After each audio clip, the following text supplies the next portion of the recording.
according to facial experts, their twitches and nods can tell you a lot about their intentions. And how about the faces of focus group members who watched the debate? We're going to try to get their real read as well. Joining me now is facial coding expert Dan Hill, author of FaceTime, and a man who studied the faces of 10 average voters as they watched this debate. Dan, thanks for being with us. Sure, We absolutely. appreciate it. The focus group that you watched in Minnesota seemed pretty expressive, and one of the debate moments you've said triggered reaction came when Sarah Palin said Senator McCain knows how to win wars. Let's watch that debate moment, and then you tell me what you see in the focus group's reaction. Sure. Again, John McCain, who knows how to win a war, who's been there, and he's faced challenges, and he knows what evil is, and he knows what it takes to overcome the challenges here with our military. She is very expressive. What do you see? She's very expressive, but one of the voters, as she said, he knows how to win wars, looked very perplexed. You got a very profound wrinkle, a vertical wrinkle between the two eyebrows, saying, what war did he win? Let's go to the videotape. Okay. How does he know how to win a war? He was in one war, and that's the war we lost.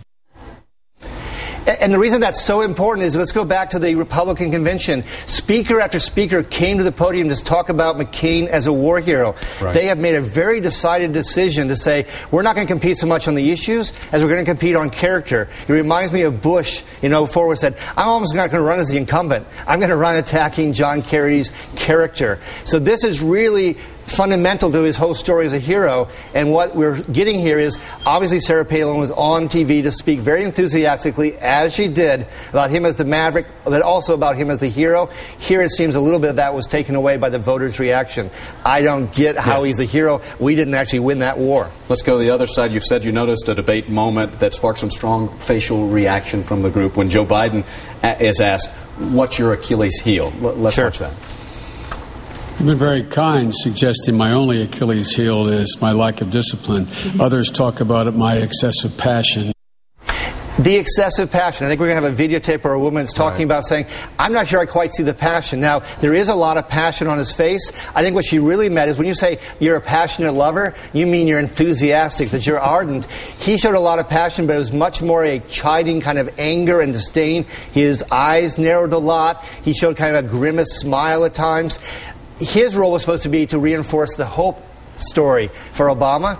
His body language, his facial expressions in particular, didn't really do that this time out. And so you're saying that that may have been the intent, but they didn't hear it or see it. They didn't see it as much. Yeah. And, there is that famous moment where he was talking about being a single father. Now, there was some passion there, but could he have gone even further with the line?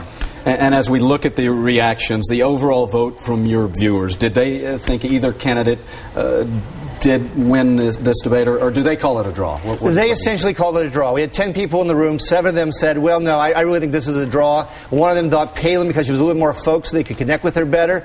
2 others said, well, she was folksy, but she was too folksy, and I just don't quite see her in the vice presidency. Excellent, Dan Hill. Thank you for that. This is fascinating stuff. The book is FaceTime, of course. Sure. And it is, it's just amazing to see what you can read from the reactions people make there. Thank you. Of course.